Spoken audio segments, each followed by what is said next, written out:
आप देख रहे हैं इंडिया टाउन न्यूज, भारत की बात। जय जोहार, नमस्कार। आप देख रहे हैं इंडिया टाउन न्यूज और मैं हूं आपके साथ मर्सी। स्वागत है आपका हमारे खास बुलेटिन राजनांदगांव की खबरों में। चलिए बुलेटिन की शुरुआत करने से पहले एक नजर आज की हेडलाइंस पर। अक्षय तृतीया पर बेमेतरा में गुड्डे गुड्डियों की धूमधाम से होगी शादी। गाजे बाजे के साथ निकलेगी बारात।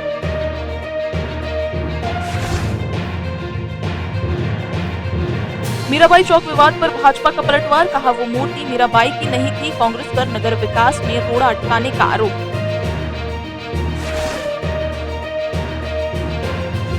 नरेश टिकैती के बयान पर बवाल। भाजपा किसान मोर्चा ने किया विरोध। फूका पुतला।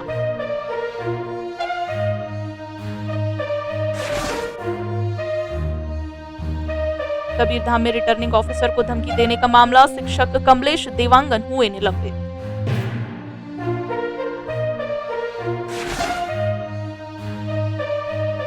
अक्षय तृतीया पर छुरिया में शीतला मंदिर में पूजा। किसानों ने धान की बुआई की शुरुआत। चलिए बुलेटिन की शुरुआत करते हैं बेमेतरा से, जहां अक्षय तृतीया पर्व को लेकर खासा उत्साह देखा जा रहा है। खासकर बच्चों में इस पर्व को लेकर जबरदस्त उमंग है। परंपरा के अनुसार इस पावन अवसर पर मिट्टी के गुड्डे गुड्डियों का प्रतीकात्मक विवाह धूमधाम से रचाया जाएगा। पूरे बेमेतरा के बाजारों में इन खिलौनों की खरीदारी के लिए भारी भीड़ उमड़ रही है। जिला मुख्यालय की दुकानों में गुड्डा गुड़िये के साथ साथ विवाह सामग्री जैसे मोर, नांदी, चुकिया, कलशी आदि की भी खूब मांग है। इस बार विशेष रूप से इन खिलौनों के चेहरे की सुंदरता और सजावट पर ध्यान दिया गया है।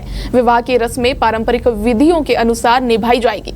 गाजे बाजे के साथ बारात निकाली जाएगी और बच्चे पूरे उत्साह से शादी की सभी रस्मों को निभाएंगे। अक्षय तृतीया के दिन नए घड़े की पूजा करने की भी परंपरा है, जिसे देखते हुए बाजार में घड़ों की भी खासी मांग बढ़ गई है।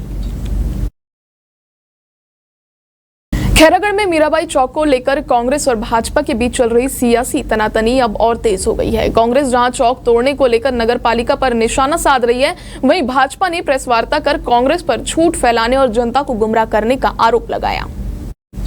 भाजपा जिला कार्यालय में आयोजित पत्रकार वार्ता में जिला पंचायत उपाध्यक्ष विक्रांत सिंह समेत अन्य वरिष्ठ नेताओं और पार्षदों की मौजूदगी रही। भाजपा नेताओं ने साफ कहा कि कांग्रेस जिस मूर्ति को मीराबाई की बात बता रही है, वह वास्तव में संगीत के प्रतीक रूप में एक महिला की मूर्ति थी, जो 2009 में उनके कार्यकाल में इंदिरा कला संगीत विश्वविद्यालय के सहयोग से लगाई गई थी। विक्रांत सिंह ने स्पष्ट किया कि चौक पर भारत रत्न स्वर्गीय अटल बिहारी वाजपेयी की प्रतिमा स्थापित करने का निर्णय लिया गया था, जिसे वैधानिक तरीके से लागू किया गया। भाजपा नेताओं ने कांग्रेस पर यह भी आरोप लगाया कि वह अटल बिहारी वाजपेयी जैसी विभूति की प्रतिमा स्थापना में बाधा डालकर राजनीतिक दुर्भावना दिखा रही है। कांग्रेस को यह मंजूर नहीं है कि खैरागढ़ में छत्तीसगढ़ राज्य के निर्माता की प्रतिमा स्थापित हो।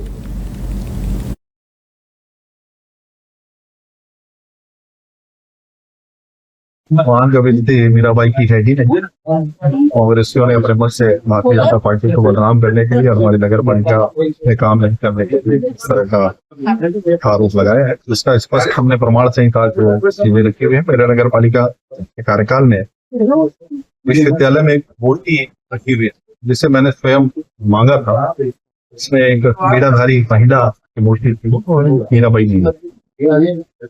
मीराबाई चौक के हिसाब से कोई दस्तावेज नहीं है किसी के पास में, क्योंकि वो मीराबाई चौक है ही नहीं।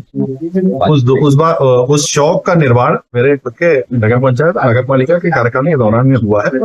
उसमें एक मूर्ति जो हमने रखी थी 2-2.5 साल तक, वो मूर्ति 2008 से 2010 उसके बाद 12 वर्षों तक वह मूर्ति जो है अटल उद्यान के कमरे में रखी हुई है। और अभी 2022 में उस समय के सीएमओ ने उसे ला कर समय समय पे उस चौक का सौंदर्यीकरण अलग अलग तरीके से होता है। स्वाभाविक। एक आरोप और दूसरी लगी है कि जब देवराज सिंह की प्रतिमा भी बातें हैं, इसमें कोई सच्चाई नहीं। राजनांदगांव में भारतीय किसान यूनियन के राष्ट्रीय अध्यक्ष नरेश टिकैत के बयान को लेकर भारतीय जनता पार्टी के कार्यकर्ताओं और भाजपा किसान मोर्चा ने जोरदार विरोध प्रदर्शन किया। दरअसल टिकैत के हालिया बयान, जिसमें उन्होंने जम्मू कश्मीर के पहलगाम आतंकी हमले के लिए पूरे पाकिस्तान को दोषी न ठहराने और सिंधु जल संधि रद्द करने के निर्णय का विरोध किया था, उसे लेकर भाजपाइयों में नाराजगी है। टिकैत के बयान के खिलाफ कार्यकर्ताओं ने महावीर चौक से मानव मंदिर चौक तक रैली निकाली और नरेश टिकैत का पुतला दहन किया। प्रदर्शनकारियों का कहना था कि ऐसे संवेदनशील मौके पर इस तरह का बयान न केवल राष्ट्र की भावनाओं के खिलाफ है, बल्कि यह आतंकवाद के पीड़ितों के प्रति भी असंवेदनशीलता दर्शाता है।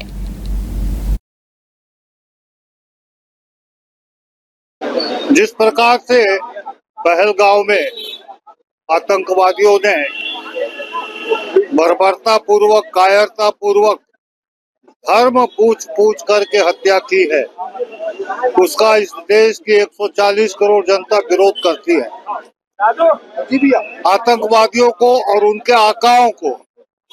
आकाओं में बहुत स्पष्ट है कि पाकिस्तान का पूरा सहयोग आतंकवादियों को है और उसी के माध्यम से आतंकवादी हिंदुस्तान में इस प्रकार का कुकृत्य करते हैं। धार्मिक आधार पर इस प्रकार की जाने वाली हत्या के पीछे पाकिस्तान का जो कुचक्र है कि हिंदुस्तान की एकता को बिगाड़ा जाए, पर उसके यह मंसूबे कामयाब नहीं होंगे। ये किसान नेता नरेश टिकैत ने जो सिंधु जल संधि के ऊपर जो भारत सरकार ने उसको रद्द किया है, उसके बाद टिप्पणी की है कि पाकिस्तान को पानी देना चाहिए। उसी के विरोध में प्रदेश संगठन के नेतृत्व में कहने पे हम लोग पुतला दहन किए हैं। क्या लगता है इस मामले को लेकर के प्रधानमंत्री का एक्शन होना चाहिए और कड़ा होना चाहिए, ये हिंदुस्तान की मांग है। कबीरधाम में पंचायत निर्वाचन के दौरान एक शिक्षक द्वारा रिटर्निंग अधिकारी को गाली गलौज और धमकी देने का मामला सामने आया है, जिस पर शिक्षा विभाग ने सख्त रुख अपनाते हुए तत्काल प्रभाव से शिक्षक को निलंबित कर दिया है। घटना त्रिस्तरीय पंचायत आम निर्वाचन 2024-25 के दौरान की है, जब जनपद पंचायत सहसपुर लोहारा के रिटर्निंग ऑफिसर विवेक गोहिया को अलग अलग मोबाइल नंबरों से गाली गलौज और धमकी भरे मैसेज और कॉल प्राप्त हुए। जांच में ये नंबर गगरिया खमरिया स्थित शासकीय पूर्व माध्यमिक शाला में पदस्थ शिक्षक कमलेश देवांगन के पाए गए। शिक्षा विभाग ने शिक्षक को पहले कारण बताओ नोटिस जारी किया था, लेकिन जब जवाब असंतोष और गैर जिम्मेदाराना पाया गया तो जिला शिक्षा अधिकारी कबीरधाम की रिपोर्ट के आधार पर शिक्षकों को छत्तीसगढ़ सिविल सेवा के तहत तत्काल प्रभाव से निलंबित किया गया। अक्षय तृतीया के पावन अवसर पर छुरिया से लगभग 2 किलोमीटर दूर स्थित ग्राम बोईडी में परंपरागत रूप से मां शीतला मंदिर में पूजा अर्चना कर ग्राम पटेल संतोष सिन्हा के नेतृत्व में किसानों ने खेत में धान की बुआई की रस्म अदा की। स्थानीय मान्यता के अनुसार अक्षय तृतीया के दिन धान की बुआई करने से फसल की उपज उत्तम होती है। इसी विश्वास के साथ ग्रामीणों ने पूजा अर्चना कर खेती का शुभारंभ किया। इस मौके पर युवाओं से लेकर गांव के बुजुर्गों तक सभी ने बढ़ चढ़कर भाग लिया। पूजा के बाद ग्रामीणों ने खेतों की ओर रुख किया और खेतों की तैयारी में जुट गए।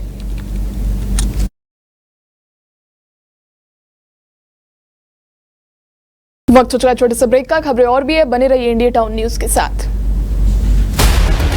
अब खबर आपकी उंगलियों पर, हर खबर पर हमारा नजरिया। इंडिया टाउन न्यूज, भारत की बात।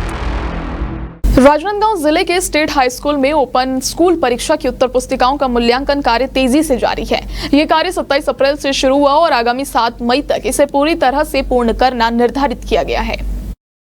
स्टेट हाई स्कूल में हाई स्कूल स्तर की 18,700 और हायर सेकेंडरी स्तर की 5,300 उत्तर पुस्तिकाएं जांची जानी है, जिसकी कुल संख्या 24,000 है। अभी तक इनमें से लगभग 40% मूल्यांकन कार्य पूरा कर लिया गया है। विद्यालय के उस शिक्षकों ने बताया कि सभी शिक्षक और शिक्षिकाएं मूल्यांकन कार्य में पूरी तरह से जुटे हुए हैं और समय सीमा के भीतर शेष उत्तर पुस्तिकाओं की जाँच सुनिश्चित की जाएगी। छत्तीसगढ़ शासन द्वारा आयोजित ओपन मंडल परीक्षा का मूल्यांकन कार्य 27 तारीख से प्रारंभ है। 27 से 7 तारीख तक मूल्यांकन कार्य को पूर्ण किया जाना है।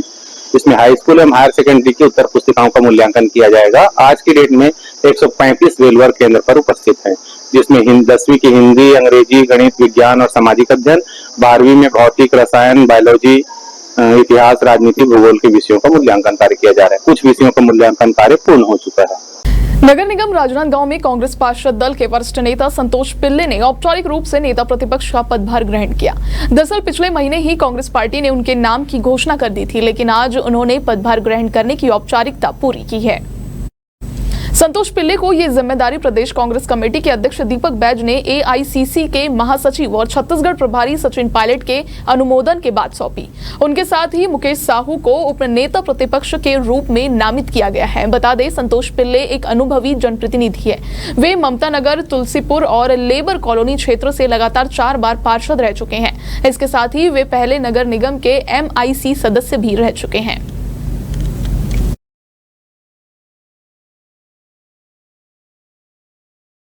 सरकार किसी की भी रहे, फर्क नहीं पड़ता।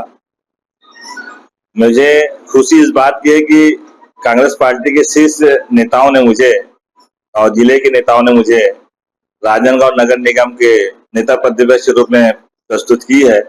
निश्चित तौर पर मैं उनका मान सम्मान पर विशेष ध्यान दूंगा और विपक्ष की भूमिका को पूरी जवाबदारी के साथ, दबंगता के साथ, जैसा हर बार देखते हो मैं चौथी बार का पार्षद हूँ, मेरे लिए कोई नई सब्जेक्ट तो है ही नहीं। निगम की गतिविधियों को भली भांति अच्छे से समझता हूँ। बस इतना जानना चाहता हूँ कि जनहित के मामले में राजनांदगांव के नगर वासियों को किसी प्रकार की कोई समस्या का समाधान में तत्काल मैं उपलब्ध रहूंगा और उन निराकरण कराने के लिए पूरी मैं कोशिश करूंगा। और विपक्ष की भूमिका जो होती है सत्ता पर पक्ष पर नजर रखना, वो बराबर मैं बेखूबी निभाऊंगा और निगम को और अच्छा विकास, शहर विकास के लिए मैं हमारी विपक्ष की भूमिका में सभी का सहयोग रहेगा। महापौर जी को यदि जहाँ पे गलत और वो रहेगा उसमें विरोध की दृढ़ता हमारी रहेगी। पूर्व मुख्यमंत्री भूपेश बघेल कल ग्राम अवेली में आयोजित जिला स्तरीय बोरेबासी तिहार और भूमि पूजन कार्यक्रम में शामिल होने खैरागढ़ दौरे पर रहेंगे। यह आयोजन मजदूर दिवस के अवसर पर किया जा रहा है, जिसमें जिले भर से भारी संख्या में लोगों के शामिल होने की संभावनाएं जताई जा रही है। कार्यक्रम में भूपेश बघेल के साथ अविभाजित राजनांदगांव जिले के सभी कांग्रेसी विधायक और जनप्रतिनिधि भी उपस्थित रहेंगे। आयोजन को लेकर गांव में तैयारियां जोरों पर है। सरपंच, ग्रामीण और कांग्रेस कार्यकर्ता कार्यक्रम को सफल बनाने में जुटे हुए हैं।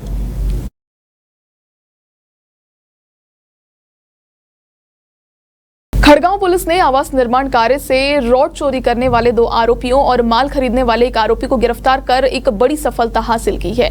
ये चोरी ग्राम संबलपुर में निर्माणाधीन मकान से की गई थी, जहां नूतन कौमार्य के घर निर्माण के लिए सरिया रखा गया था। पुलिस को मिली शिकायत के बाद जब जांच शुरू की गई तो संदेह के आधार पर संबलपुर निवासी उपेंद्र कुमार राणा और उसके साथी उपेंद्र कुमार मंडावी को हिरासत में लिया गया। सख्ती से पूछताछ के दौरान दोनों ने रात के अंधेरे में एक करके रॉड चुराने की बात स्वीकार की है। पुलिस ने मौके पर चोरी किया गया माल बरामद किया है। पूछताछ में यह भी खुलासा हुआ कि माल बेचकर मिली रकम को दोनों आरोपियों ने मंडई मेले में खर्च कर दिया था।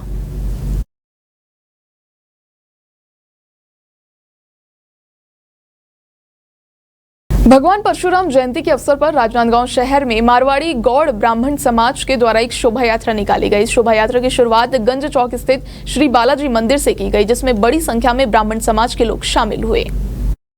यात्रा की शुरुआत भगवान परशुराम के जयकारों के साथ हुई और शहर के विभिन्न प्रमुख मार्गों से गुजरते हुए परशुराम भवन में इसका समापन हुआ। समापन स्थल पर प्रसादी वितरण का भी आयोजन किया गया, जिसमें श्रद्धालुओं ने भाग लिया। कार्यक्रम के आयोजकों ने बताया कि इस शोभा यात्रा का उद्देश्य समाज को एकजुट करना, सेवा भावना को बढ़ावा देना और भगवान परशुराम के आदर्शों को जन जन तक पहुँचाना है।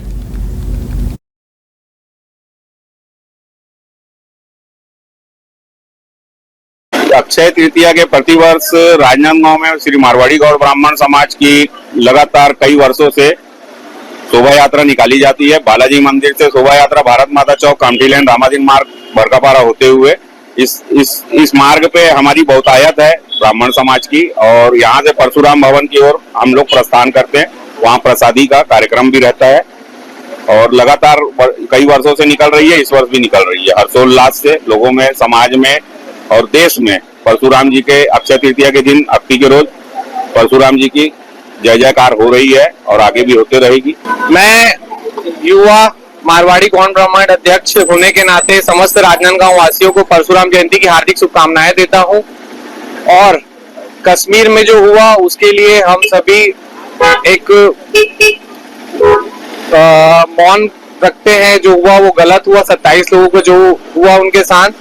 दूसरी बात, वहां जिस प्रकार से कश्मीरी पंडितों को पलायन करने के लिए विवश होना पड़ा, यह उसी का परिणाम है। कश्मीरी पंडित वहां का संतुलन सदैव बनाए रखते थे, अगर वहां की सरकार सहयोग करती और वहां पर परशुराम जी के जन्मोत्सव को बहुत अच्छे से मनाया जाता तो मैं 100% जिम्मेदारी से कहता हूं कि इस प्रकार की घटनाएं वहां बिल्कुल घटित नहीं होती। सभी को परशुराम जन्मोत्सव की हार्दिक शुभकामनाएं। मैं श्री मारवाड़ी गौड़ ब्राह्मण महिला मंडल की अध्यक्ष हूं और हमारा 3 दिवसीय आयोजन यहाँ चल रहा है परशुराम जन्मोत्सव का, जिसमें 2 दिवस हमारे कल्चरल सांस्कृतिक प्रोग्राम हुए और आज ये भव्य शोभा यात्रा है और बहुत ही अच्छा माहौल है। भगवान चूंकि हमारे अजर अमर है, चिरंजीवी है और हम गर्व की अनुभूति करते हैं कि हम परशुराम भगवान जी के वंश हैं।